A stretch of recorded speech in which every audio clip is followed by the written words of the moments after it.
What's good, champions? Coming at you today to talk a little bit about my tournament lists. These are the collection of champions I would bring both for an SFG4 tournament as well as for a 513 tournament. I want to call out really quick that these lists are very much unproven. I nor anyone that I'm aware of has achieved any major success with these, but I have been putting in a fair amount of kind of thought and energy into the process and wanted to share that with all of you. So before we get started, I think that it's important to call out what I consider, my fundamentals when approaching list building, and whether that's, in God tier or any asymmetrical game, what resources am I going to bring to a tournament? And I think that process should be very individualized. My own play preferences, my own kind of play tendencies are going to be different from someone else's. And so a list that may be optimal for me, if such a thing even exists, may not be optimal for someone else. So I think that kind of being able to identify what it is that you have the most success with, rather than necessarily what just is meta or what's considered the most powerful, really allows you to reach more of your potential than bringing something that may be tailored more for another player. So kind of before we get started, I want to call out a quote from the Objective Hex blog that's really kind of stuck with me over the last couple weeks. And that's, "The outcome of a game is almost completely determined by the decisions you make during the game and not the decisions you make before the game." So this isn't to say that preparation isn't important, right? Because preparation is going to allow us to make better decisions during the game. And it's not saying that the decisions we make before the game, like what champions, what list to bring to a tournament, isn't going to have an impact. But it's really putting into perspective how important that play is in a game and how much more important that is than those decisions ahead of time.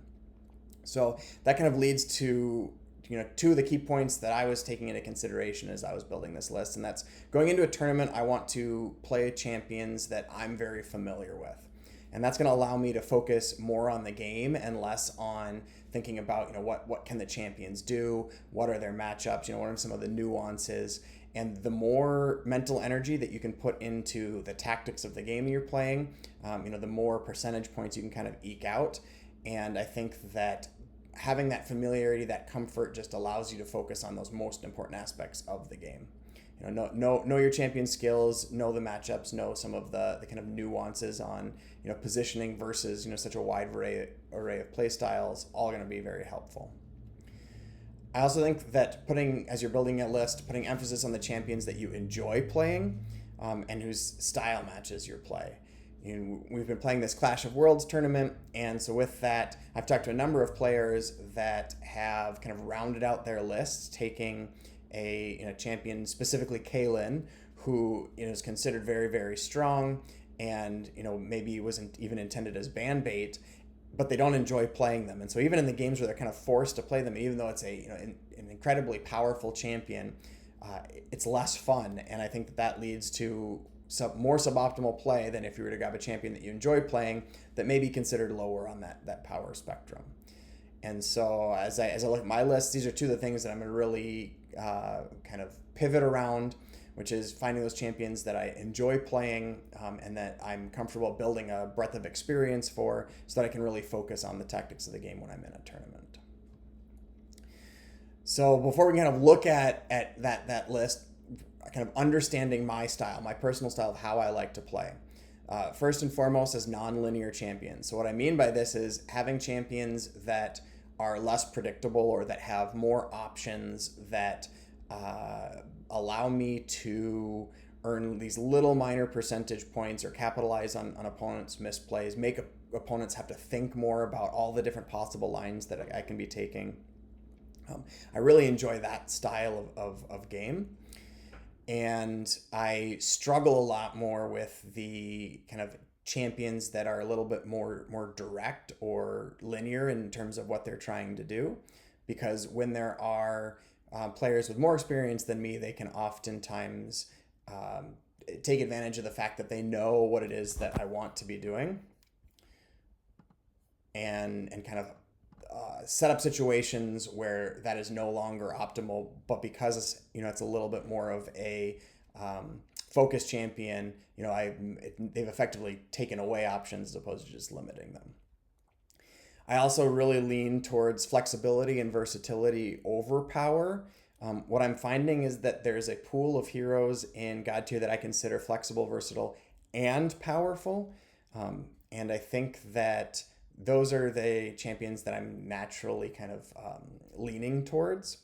You've got champions like Finvar that are very, flexible and versatile, but maybe don't have the consistency and power that someone like a Wraith Merid has, who's equally flexible and versatile, but has a little bit of a higher power ceiling. But that flexibility and versatility we'll continue to talk a lot more about as I talk through my lists. And I think that it's something that with my playstyle, I want every game to kind of play out differently. I want to be able to optimize those play patterns for the combination of my warband, my opponent's warband, in the scenario that we're playing. I also really favor, both in God tier and other games, having this idea of 50-50 matchups into the field. So God tier is incredibly well balanced, so there is a lot fewer, this idea of like polarizing matchups like there is in a game, maybe like Magic the Gathering, doesn't exist quite so much, but it does mean that I'm going to favor heroes that don't have strong counters.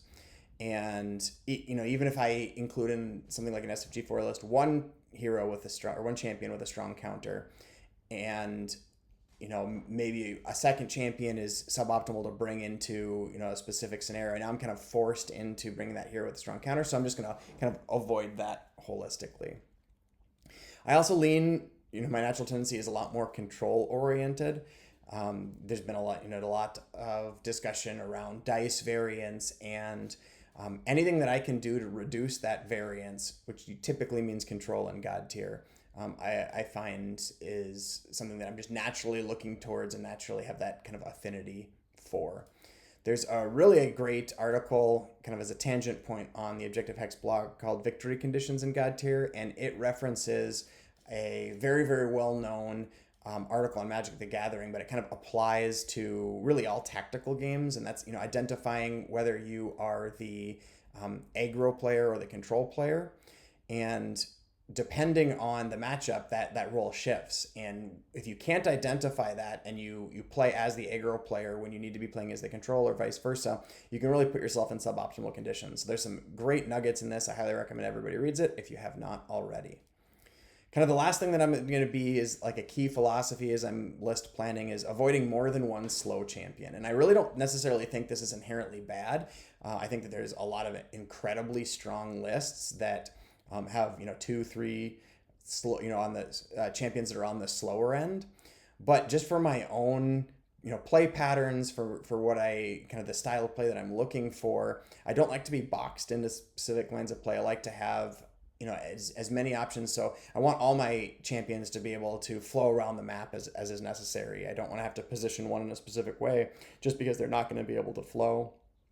And so because of that, I'm really going to try to limit myself to just one, ideally none, but sometimes, to find those synergies or to kind of round out a team, it's a little bit necessary. So that brings me to what is my SFG4 list. For those who are not aware, SFG4 is you bring 4 champions, your opponent brings 4 champions, you randomly roll the scenario, and given that information, you choose which 3 of your 4 crews you're going to build your warband from. So SFG4, again, I'm going to quote the Objective Hex blog, kind of has some, I think, amazing insight into all aspects of God tier. But here, this is a quote specifically around the SFG4 format. And that is, in this format, you want to choose 4 champions who can cope with a wide variety of scenarios and opponents. And as such, you want to have a bit of a toolbox. You don't know which scenario you're going to get matched up against. You don't know what style of warband you're going to get matched up on. And so this format really leans itself towards the more versatile, more flexible champions, and making sure that you have a well-rounded list that's capable of playing, kind of both against both control and aggro on every single scenario. So, with this, I'm looking to build my list that has one or two champions that can solo when that's necessary on a scenario. I'm wanting to make sure that going through the list of those 6 or 7 scenarios, depending on what's legal for the tournament, that I have solid options for each of those. And that kind of led me to my list, which is Skullbreaker, Fenra, Lily, and Rodri. So why this list? I think that it has really solid options into all scenarios and kind of all play styles that I've encountered so far in God tier. And it still leans very heavily, it's very control oriented. I have the ability to turtle with Rodri. Skullbreaker is a great kind of zoning presence. There's a lot of forced movement options. There's a lot of very high mobility options. So I can really lean in and play that banner game, which is, just naturally what my play style ends up leaning towards. There's also a lot of really fun synergies to try and optimize here.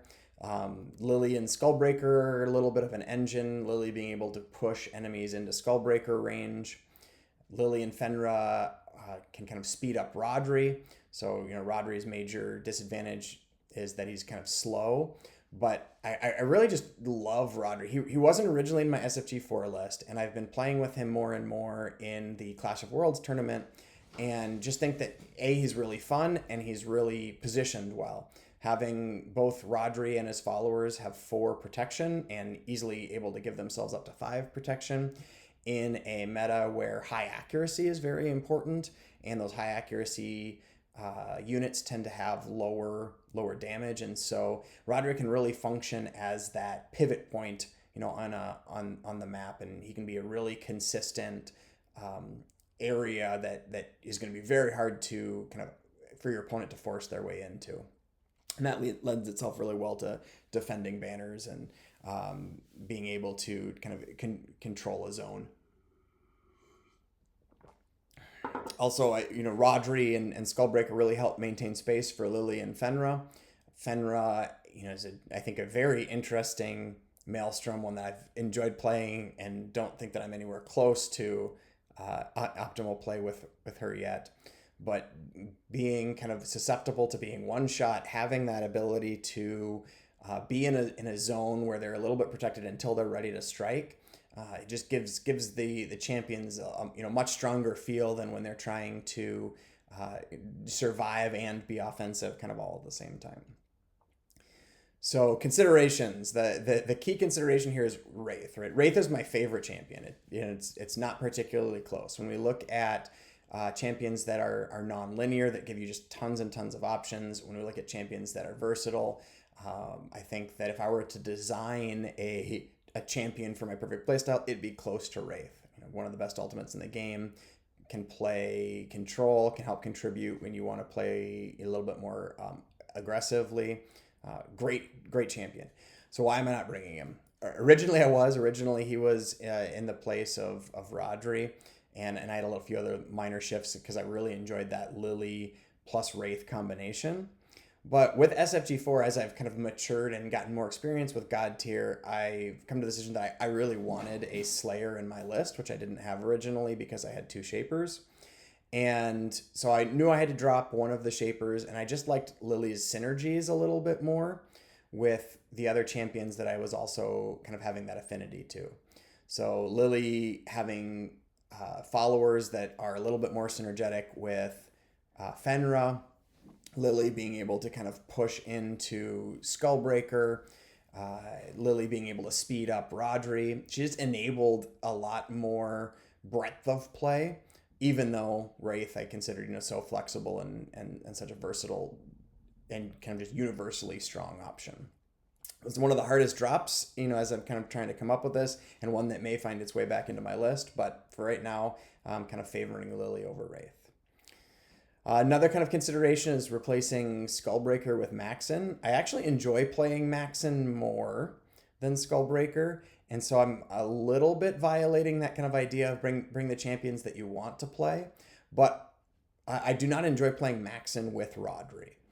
And I think that that's maybe something that I'll evolve into being more comfortable with, but that's been something that I've really struggled with in my Clash of Worlds games. Having the double dwarf just restricts my options, and it's not that it limits my options for winning. It's that it's limiting the options that I kind of am naturally seeking or wanting to have. So for right now, I'm leaning a little bit more towards Skullbreaker just for the mobility. We'll probably kind of continue to consider Maxon as I move forward. The other one is the possibility of Blackjaw over Fenra. I've been playing Blackjaw as well in the Clash of Worlds tournament, and I think Blackjaw is the most underrated Maelstrom in the game right now. The ability to target 6 followers in the plot phase. I think that Blackjaw is often overlooked with the prevalence of Kaylin and how much Jean enables a team, and just as for me, a really fun champion to play. There's also a really awesome line of play that I like playing with Lily, and then either Rodri or Maxon with Blackjaw. And that's in the first plot phase, you have Lily place down a speed boon in front of Rodri, and then go do something else. You have Rodri march onto the speed boon, and then move, so he's now moved 3. And then you have Blackjaw give him, move, and then give either Rodri or Maxon another speed boon. So now they're moving 3 in the clash. And now all of a sudden, these slow dwarves have moved 6 hexes in the first turn. And you can use that to really establish control on key areas of the board. So that's something I really enjoy. I think, similar to Lily over Wraith, Blackjaw just brings a lot of synergy with the rest of the team. A lot better, or has more, I should say, more options to doing champion damage than someone like Blackjaw does. Provides a lot more mobility to Rodri and Rodri's followers than kind of Blackjaw inherently does. Because with Blackjaw, you're able to use that 1 speed boon, but after that, it's a little bit hard to kind of consistently provide that support to Rodri. Whereas, as long as Fenra and Rodri are in the same general area, every time Fenra is getting those kills, he can be positioning Rodri. He's got a few more opportunities, having the 1 speed plot phase to use his skill to move followers, including Rodri's followers. So I just liked that play style slightly more. And so that's kind of why I went with Fenra. So that's kind of my SFG4 list. I've got these 3 links. All the links from this video are going to be in the YouTube video description, so you can quickly reference these. Here are 3 from Objective Hex that are targeting the SFG4 format specifically. So moving on to 513. 513 is going to be a kind of similar list building experience, but there's some changes to the format that are important to take into account. So with 513, you bring 5 crews. You look at your opponent's 5 crews, you look at the randomly selected scenario, and then the second player is going to ban one of the opponent's 5 crews, and then the first player will ban one of the opponent's 5 crews. So now you've got a pool of 4, and given those bans, given the scenarios, now you pick 3 from that 4. So that introduction of a ban introduces a very interesting dynamic. So like SFG4, anything with a small fixed list like this really encourages versatility. And so there's going to be a very similar collection of champions that I think fit a player's 513 play style as fits that SFG4 play style. But the addition of a ban really increases the benefit of redundancy. One of the best examples of this has been referred to as the Maelstrom tax. The Old Crows talked about this on the Discord a fair number of times, and this is the concept that there's a lot of champions like Skullbreaker that need to have their followers kind of pressured to mitigate their kind of maximum potential, their maximum power. And usually, the best way to deal with those is with a Maelstrom. Maelstroms are also oftentimes really important to breaking past teams that are looking to turtles defenses. And so there's just a lot of places in the game where a Maelstrom is uniquely positioned to have a significant impact. Well, with a ban, if you only bring 1 Maelstrom, now that can get banned out, and you can lose out on those opportunities that you maybe need that key option to clear out multiple followers or kind of deal with some of the screens or backstops that opponents are using.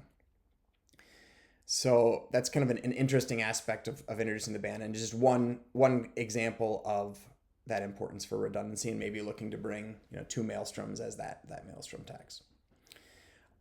as I'm looking at my 513 list, and as we go back to kind of that initial introduction of wanting to play the champions, both that I enjoy playing and that I have a lot of experience with, I wanted my 513 list to be very similar to my SFG4 list. I wanted to have that benefit of shared, familiarity. If I'm playing a very competitive tournament, I wanted to be bringing the champions that I have the most experience on. So with that, my 513 list is going to be Maxon, Skullbreaker, Fenra, Lily, and Wraith being reintroduced. So looking at this, why no Guardian? And as I was looking, this is probably the least proven in practice philosophy of my list so far. And that's in the positions or the situations where a Guardian is ideal, it's oftentimes very justifiable for my opponent to ban that Guardian. However, there's also a lot of situations where the Guardian may be lackluster or is downright not going to be as impactful, and so if that's the case, then I'm kind of like down a pick, and so I don't really want to double up on Guardians. That may be too limiting to my list. If I've got a single one that can be banned out, maybe I'm not bringing it when it's the most powerful. So my kind of thought is, why not just try no Guardians? And this kind of gives me the benefit of I'm guaranteed a Shaper, I'm guaranteed a Slayer, and I can kind of tailor my list towards my opponents. And we'll talk a little bit later on kind of then how to address the Maelstrom decks. This does deviate from my preferred play pattern in SFG4 of having that kind of like turtle or that anchor crew in Rodri's crew, but I just really couldn't figure out how to work him in and still adhere to kind of that flexibility that I was looking for and that kind of control oriented play. So how does this list address the Maelstrom deck specifically? If my Fenra gets banned out, I don't have a Maelstrom. However, Lily and Wraith both have tools for dealing with followers, whether it's, Lily being able to, push them to create spaces, whether it is, Wraith being able to curse splash past followers, having Wraith's ult. We've got, Maxon has range, so, whether that's his ultimate or just his normal 3-range attacks.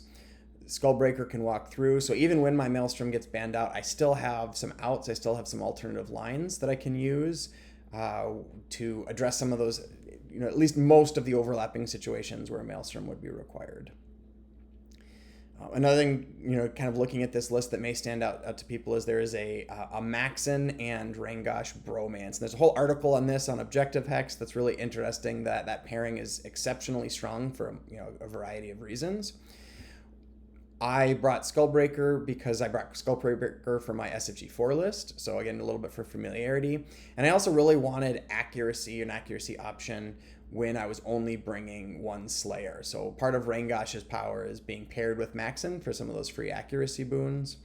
And I liked the kind of flexibility that Skullbreaker brought individually over what Rangosh brought individually. Although I do think that Rangosh is very, very strong, very both fun champion to play and fits my play style well. I think that having access to kind of a little bit more inherent accuracy in Skullbreaker would just edged out so little bit. Plus then the kind of SFG4 factoring in so that I was playing as similar of Slayers as possible. So, what are some of the benefits that this list provides me? Again, like I talked about, guaranteed Slayer if desired, guaranteed either Lily or Wraith with a possibility of both where that kind of would make sense.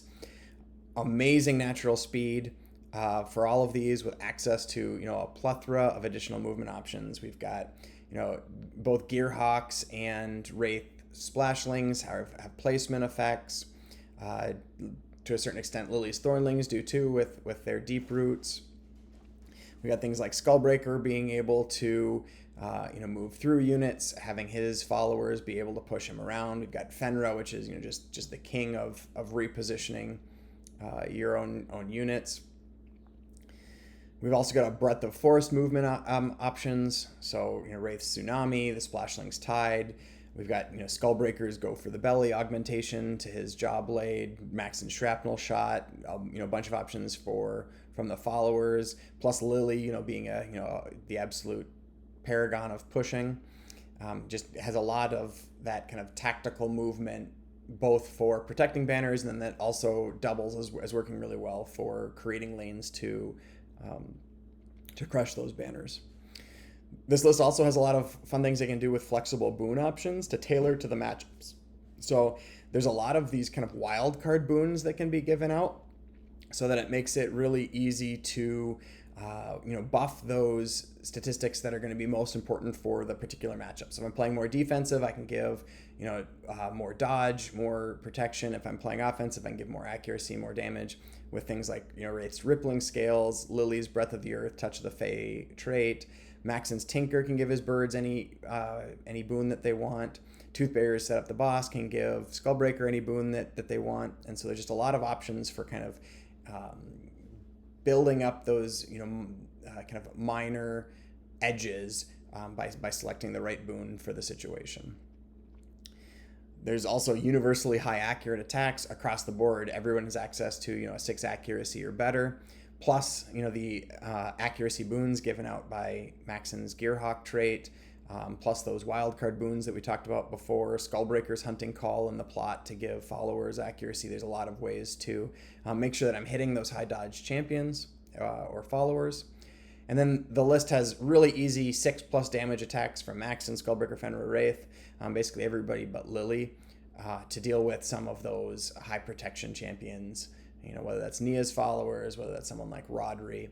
So having both options to hit the high dodge and high protection, gives me a lot of flexibility to choosing the best champion for the matchup, not just choosing a champion because I need a particular statistical advantage. So for 513 resources, there is a great article on running and playing the 513 format on the Objective Hex blog. This too will be in the video description.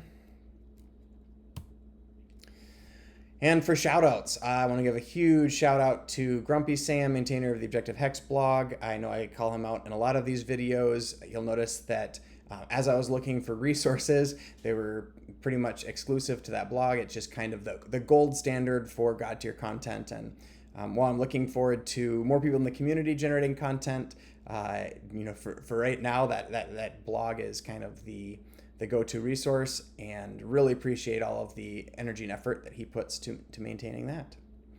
Also want to call out, in the last couple weeks, Diced Ham has started a YouTube channel and has started a series of videos that I think are phenomenal called Strat Chat, where him and Mr. Fisopoulos sit down and chat about some type of strategic topic within God tier. And I think the 2 videos that are out for those are really great.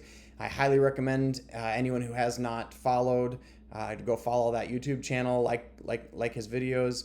I think that content is nothing but great things for the God tier community. As a wrap up, let me know in the comments, what's your SFG4 list? What's your 513 list? How do you go about with your own list building? Also, as always, help me with the algorithm, like and subscribe. That helps others find my content that may find it interesting. And until next time, have fun and roll well. Bye, guys.